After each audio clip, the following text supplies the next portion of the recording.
ഒപ്പം തന്നെ മേഘാലയയിലും തെരഞ്ഞെടുപ്പ് പുരോഗമിച്ചുകൊണ്ടിരിക്കുകയാണ്. ശക്തമായിട്ടുള്ള സുരക്ഷാ ക്രമീകരണങ്ങൾക്കിടെയാണ് ഇവിടെ നിയമസഭാ തെരഞ്ഞെടുപ്പ് പുരോഗമിക്കുന്നത്. മേഘാലയയിലും 59 മണ്ഡലങ്ങളിലേക്കാണ് വോട്ടെടുപ്പ് നടക്കുന്നത്.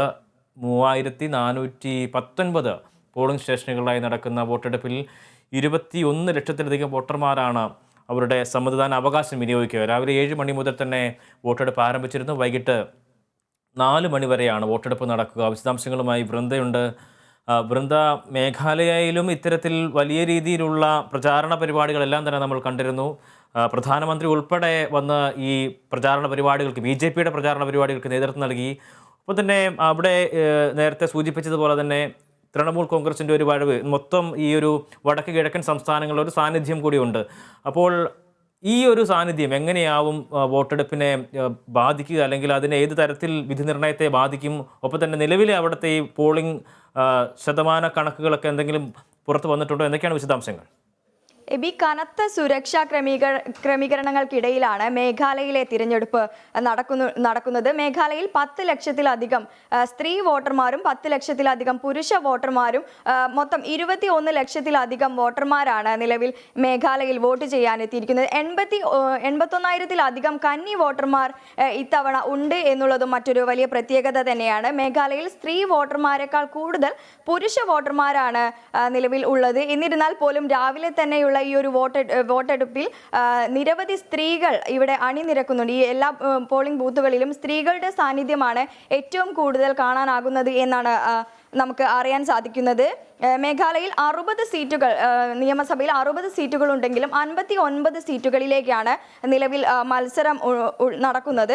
കാരണം ഫെബ്രുവരി 20-ന് മുൻ ആഭ്യന്തരമന്ത്രിയും ഈസ്റ്റ് ഗാസി ഹിൽസ് ജില്ലയിലെ സ്ഥാനാർത്ഥിയുമായ UDP സ്ഥാനാർത്ഥി മരണപ്പെട്ടതിനെ തുടർന്ന് ഇവിടുത്തെ മത്സരം മാറ്റിവെക്കുകയാണ് ചെയ്തിട്ടുള്ളത്. 3419 പോളിംഗ് സ്റ്റേഷനുകളിലാണ് വോട്ടെടുപ്പ് നടക്കുന്നത്. ഇന്ന് രാവിലെ 7 മണി മുതൽ തന്നെ വലിയ രീതിയിലുള്ള ജനത്തിരക്ക് ഇവിടങ്ങളിലെല്ലാം ഈ ഒരു പോളിംഗ് ബൂത്തുകളിൽ കാണാൻ സാധിക്കുന്നുണ്ട്. ആകെ 375 സ്ഥാനാർത്ഥികളാണ് മത്സര രംഗത്തുള്ളത്. ഇതിൽ മേഘാലയയെ സംബന്ധിച്ചിടത്തോളം മറ്റൊരു പ്രത്യേകത എന്ന് പറയുന്നത് 36ഓളം സ്ത്രീ സ്ഥാനാർത്ഥികൾ ഈ ഒരു രംഗത്ത് ഈ സ്ഥാനാർത്ഥിത്വം ഏറ്റെടുത്തിട്ടുണ്ട് എന്നുള്ളതാണ്.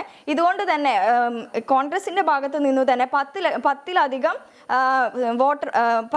സ്ഥാനാർത്ഥികൾ ഇവിടെ മത്സര രംഗത്ത് ഉണ്ട് എന്നുള്ളതും മറ്റൊരു പ്രത്യേകത കൂടി തന്നെയാണ്. നാഷണൽ പീപ്പിൾസ് പാർട്ടി NPPയുടെ നേതൃത്വത്തിലുള്ള മഴവിൽ സഖ്യമാണ് നിലവിൽ മേഘാലയ ഭരിക്കുന്നത്. നാഗാലാൻഡിനും ത്രിപുരയ്ക്കും ഒപ്പം തന്നെ വോട്ടെണ്ണൽ മാർച്ച് 2-ന് നടക്കും എന്നാണ് അറിയാൻ സാധിക്കുന്നത്. 3419 ബൂത്തുകളിൽ 640 എണ്ണം ഗുരുതര വിഭാഗത്തിൽപ്പെട്ടതാണ്, ദുർബല വിഭാഗത്തിലാണ് എന്നുള്ളത് കണ്ടെത്തി സുരക്ഷ വലിയ രീതിയിൽ തന്നെയാണ് ക്രമീകരിച്ചിരിക്കുന്നത്. രാവിലെ മുതൽ തന്നെ എല്ലാ സുരക്ഷാ സംവിധാനങ്ങളും ഇവിടെ എത്തിയിട്ടുണ്ട്.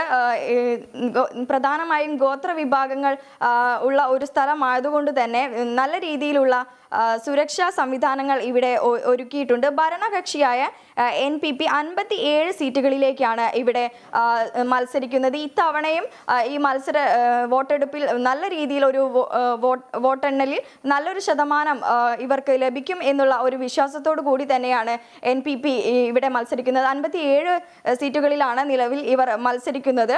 അതേപോലെ തന്നെ കോൺഗ്രസും BJPയും 60 സീറ്റുകളിലേക്കും മത്സരിക്കുന്നുണ്ട്. TMC 58 സീറ്റുകളിലും മത്സരിക്കുന്നുണ്ട്. യുണൈറ്റഡ് ഡെമോക്രാറ്റിക് പാർട്ടി UDP 46 സീറ്റുകളിലും VPP 18 സീറ്റുകളിലും HSDP 11 സീറ്റുകളിലേക്കുമാണ് നിലവിൽ മത്സരിക്കുന്നത്. മേഘാലയയും നാഗാലാൻഡും വിധിയെഴുതുകയാണ്.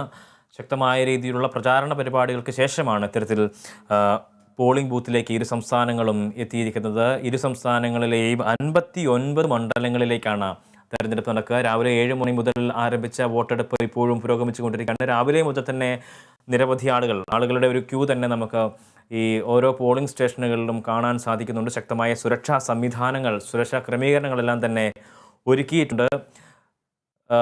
ശക്തമായ രീതിയിലുള്ള പോരാട്ടം കാഴ്ചവെച്ച് ഒറ്റയ്ക്ക് ഭരണം പിടിക്കാം എന്നുള്ള ഒരു പ്രതീക്ഷയാണ് BJP ഇരു സംസ്ഥാനങ്ങളിലും മുന്നോട്ട് വയ്ക്കുന്നത്. അത് സംബന്ധിച്ചുള്ള അല്ലെങ്കിൽ അതിന് വേണ്ടിയിട്ടുള്ള മുഴുവൻ സജ്ജീകരണങ്ങളും അവരുടെ പ്രചാരണ പരിപാടികളിലും കാണാൻ കഴിഞ്ഞിരുന്നു. വിവരങ്ങൾ നൽകുകയായിരുന്നു അൻസുലയും വൃന്ദയും.